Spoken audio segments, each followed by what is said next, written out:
우리가 만드는 제품, 그리고 그걸 사용하는 고객들, 이 모두를 안전하게 지키는 아주 단단한 성벽이 있다면 그건 바로 품질일 겁니다. 그럼 이 성벽, 즉 품질 관리 기준이라는 건 도대체 어떻게 만들어지고 지켜지는 걸까요? 오늘 그 핵심을 한번 파헤쳐 보겠습니다. 자, 이 품질이라는 요새를 떠받치는 6개의 아주 튼튼한 기둥이 있거든요. 오늘 이걸 하나씩 살펴볼 건데요. 제일 먼저 뭘 봐야 할까요? 당연히 이 요새를 지키는 사람들이겠죠. 누가, 무슨 일을 하는지 그 역할부터 한번 알아보겠습니다. 첫 번째 기둥, 바로 사람입니다. 사실 그렇죠. 아무리 시스템이 훌륭해도 이건 내일, 저건 내일, 이게 딱 정해져 있지 않으면 뒤죽박죽 되기 십상이잖아요. 그래서 강력한 품질 시스템의 출발점은 바로 책임과 권한을 명확하게 나누는 것. 바로 여기서부터 시작됩니다. 조직을 딱 보면 크게 두 역할로 나눌 수 있어요. 먼저 품질관리 부서 책임자는 말 그대로 숲을 보는 사람이에요. 이 제품 내보내도 될까? 하는 최종 결정을 내리고 전체 시스템이 잘 돌아가는지 감독하는 거죠. 그리고 시험 분석 담당자는 나무 하나하나를 아주 꼼꼼하게 살피는 역할입니다. 직접 원료도 시험하고 장비도 점검하고 시약도 관리하고요. 이렇게 큰 그림을 보는 사람과 디테일을 챙기는 사람이 딱 나뉘어 있는 겁니다. 자, 이제 누가 무슨 일을 하는지는 알았어요. 그럼 그 다음은 뭘까요? 바로 기록입니다. 모든 일에는 흔적이 남아야 하거든요. 내가 이 일을 했다는 걸 증명할 수 있어야 하죠. 그래서 시험을 요청하는 순간부터 최종 결과가 나올 때까지 모든 과정을 문서로 남겨서 누가 봐도 투명하게, 그리고 나중에 문제가 생겨도 추적할 수 있게 만드는 겁니다. 이 5단계 절차를 보면 정말 잘 짜여진 시나리오 같아요. 시험 의뢰가 들어오면 책임자가 검토해서 지시를 내리고 담당자는 그 지시에 따라 시험하고 일지를 쓰죠. 그리고 그 결과를 책임자가 다시 보고 판정한 다음에 최종적으로 결과를 통보하는 흐름이거든요. 이렇게 하니까 그거 누가 깜빡했네? 라거나 2단계를 빼먹었네? 하는 실수가 나올 틈이 없는 거죠. 세 번째 기둥으로 넘어가 볼까요? 바로 표시, 즉 라벨링입니다. 한번 상상해 보세요. 거대한 창고에 온갖 자재들이 막 쌓여 있어요.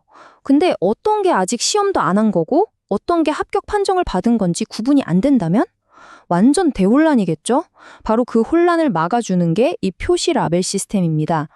여기에 보이는 4가지 라벨이 각각의 자재에 붙는 신분증이라고 생각하시면 돼요.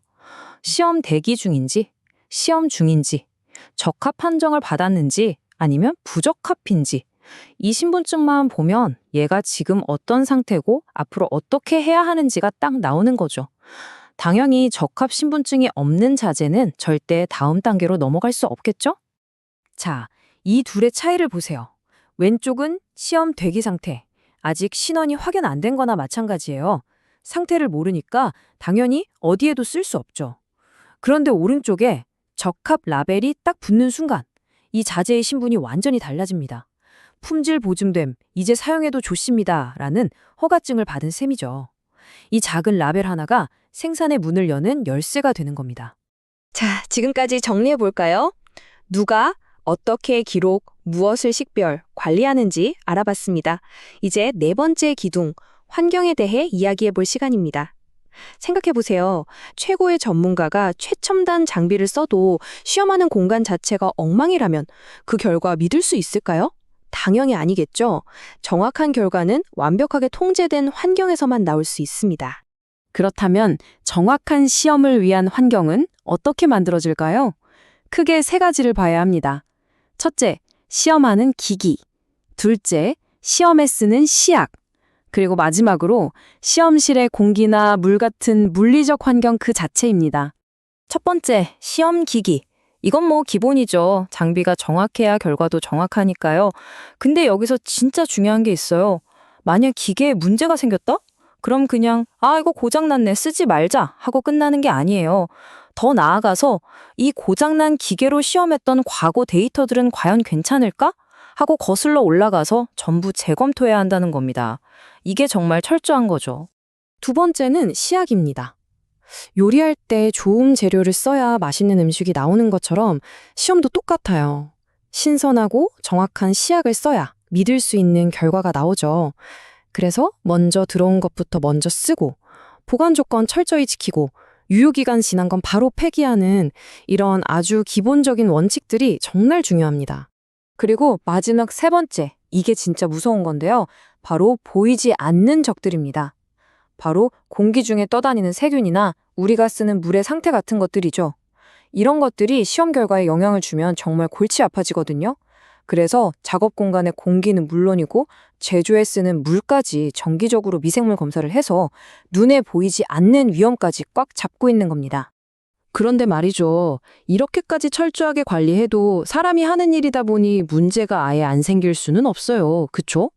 중요한 건 문제가 생겼을 때 어떻게 하느냐입니다. 이게 바로 5번째 기둥, 대응 체계예요. 문제가 터졌을 때 우왕좌왕하는 게 아니라 정해진 매뉴얼에 따라 침착하게 대처하는 것. 여기서 진짜 실력이 드러나는 거죠. 문제가 생겼을 때의 행동 강령은 딱 4단계로 정리됩니다. 1단계, 불이야 하고 빨리 알리고, 2단계, 불이 왜 났지 하고 원인을 찾고, 3단계, 일단 급한 불부터 끄고, 마지막 4단계, 다시는 불이 안 나게 하려면 어떻게 해야 할까 고민해서 시스템을 고치는 거죠. 그냥 불만 끄고 마는 게 아니라 아예 불씨 자체를 없애버리는 게 핵심입니다. 자, 드디어 마지막 6번째 기둥입니다. 이건 바로 시간에 대한 약속이에요.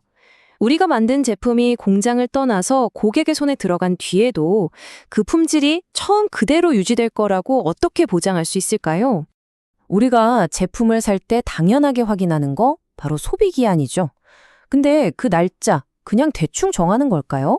절대 아니죠. 바로 이 안정성 평가라는 아주 과학적인 과정을 거쳐서 결정됩니다. 제품을 일부러 덮거나 습한 곳에 오래 둬보란서 시간이 지나도 물리적, 화학적으로 변하지 않는지를 직접 눈으로, 데이터로 확인하는 작업이에요. 그러니까 핵심은 이거예요. 신제품이 나오거나 공정이 바뀌면 최소 3번 이상 다르게 생산한 제품들을 가지고 1년 넘게 지켜보는 장기 테스트를 합니다. 그리고 이 테스트를 통과해서 이 기간까지는 품질이 확실히 보장된다는 데이터가 나와야만 비로소 소비기한이 정해지는 거죠. 그냥 감으로 정하는 게 아니라 철저한 데이터에 기반한 약속인 셈입니다. 자, 그럼 다시 처음 질문으로 돌아가 보죠. 우리의 품질은 무엇으로 증명되는가? 정답은 시스템입니다. 오늘 우리가 살펴본 명확한 역할 분담, 꼼꼼한 기록, 알아보기 쉬운 라벨, 통제된 환경, 위기 대응 체계, 그리고 과학적인 안정성 평가까지 이 6개의 기둥들이 모여서 아주 견고한 품질의 요새를 만드는 거죠. 그리고 이 요새는 한번 만들어 놓고 끝이 아니라 계속해서 더 단단하게 보수하고 발전시켜야 하는 살아있는 유기체와 같습니다.